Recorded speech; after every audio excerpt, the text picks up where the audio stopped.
I know that Elijah had a great question that I'm excited to talk about. US 30's pushing up a little bit. That's okay. You should be locked, scaled, and protected on the 1 minute. Look for possible re entry. He had asked on Tuesday, and I would love to hear somebody other than me. Like, my goal is to build a community of superhuman, incredible people who want to share and do life together. That means trading. That means all the things, right? Can't be any more real than that. So he had asked this question that was something along the lines of, I'm having a hard time sticking to my strategy. Do you have any tips? If you want to emphasize or build on that a little bit, feel welcome to do so in the chat or however you see fit. But I'd like to hear from anybody else also. In my opinion, I believe that having a strategy is, and notice I didn't say it has to be mine. It can be the trend line strategy. It can be Ichimoku. It can be, I don't care, dollar cost averaging. It could be like 101 different things. All of those are great, great options. But it has to be something that's duplicatable, that's doable over and over again. Having a strategy that you can stick with over and over again that you can follow is one of the biggest reasons I think people fail, because they're hopping from, hey, I have a daily dot, to hey, I do fair value gaps, to hey, I do inverse fair value gaps, to hey, I only do it from the ICT or SMC or IML set or the web analyzer or Jenny or the bald guy on YouTube and all the other things in between, right? They're all over the place instead of just sticking with one methodology. Just honest to God, one methodology that works reasonably well in management that can help. So again, I don't care which one, the big A candle. What do you guys do as other equal peers, group of our peers to help you stay part of a strategy, whatever that strategy may be? Miss Barbara went first and she said, I suggest making a checklist. Yes, I love that. There's even an indicator. I think we have it for free in our group. There's an indicator that looks something like it's a box where you can check off the things that you have seen before you're allowed to check the trade. That's pretty cool. I, in the past, I have laminated something to where, like, I wasn't allowed to take the trade until I, like, had this laminated thing. I filled it out and, like, check, check, check, check, check. And then after I hit buy or sell and put my management in place, then I had to fill it out in the journal. Like, it was a whole 18-step process that was a complete pain in the butt, but that is what I did for probably better than a year and a half or so. But Point you made with the journal, because because not sticking to your strategy, it could be a whole lot of different things. One, either not confidence in your strategy. It could be something as far as emotion as well. Whether it's that you're somebody who likes to, that has to be right on everything. Like that's something that I struggle with when I'm wrong. I sometimes can't admit that I'm wrong. And then you stay in the market longer than you should. And you get your butt beaten off because if you had just taken your loss and realized that you were wrong on this one, or maybe you just don't got it going for the day, you take a break, you come back, let it digest, and then come back to the board. And then you can sort of stick to your strategy. Could also be something like money management. So, maybe you're in too high on an actual, trade. So therefore you can't hold it long for your take profit levels.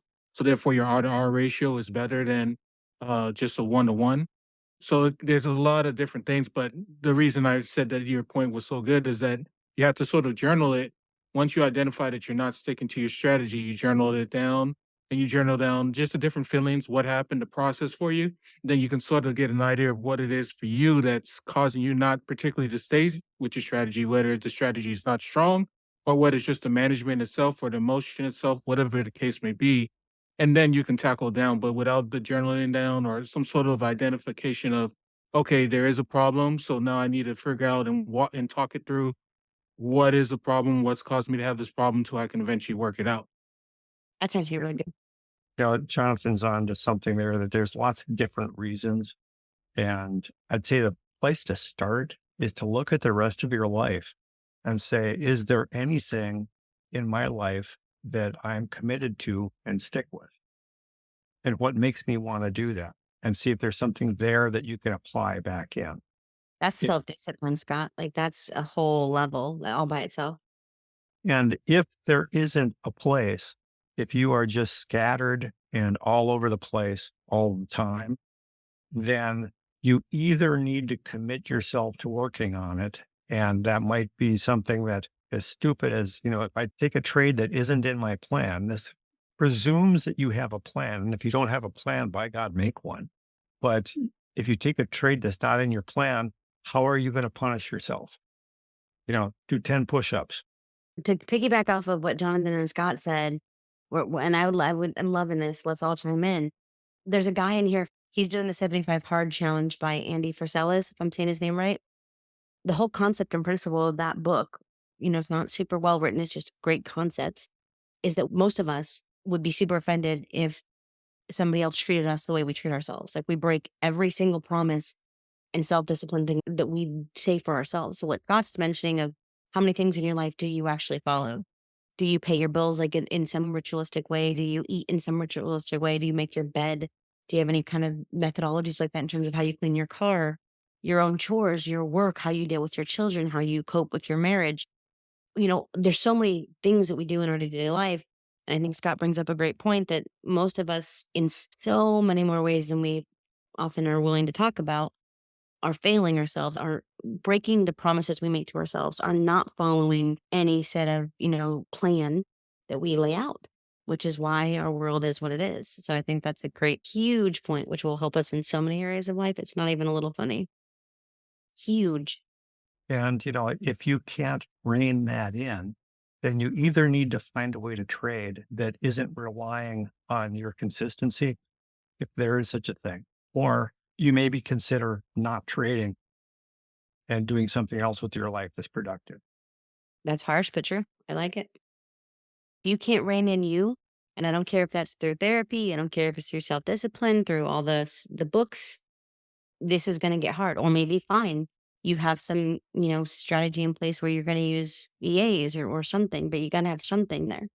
Who else? Who has a way that's helped them stick to a strategy? I know Sandra, for a while, we had a great video with her where she just started using the strategy. She started doing the things in her way, and then she started to see success.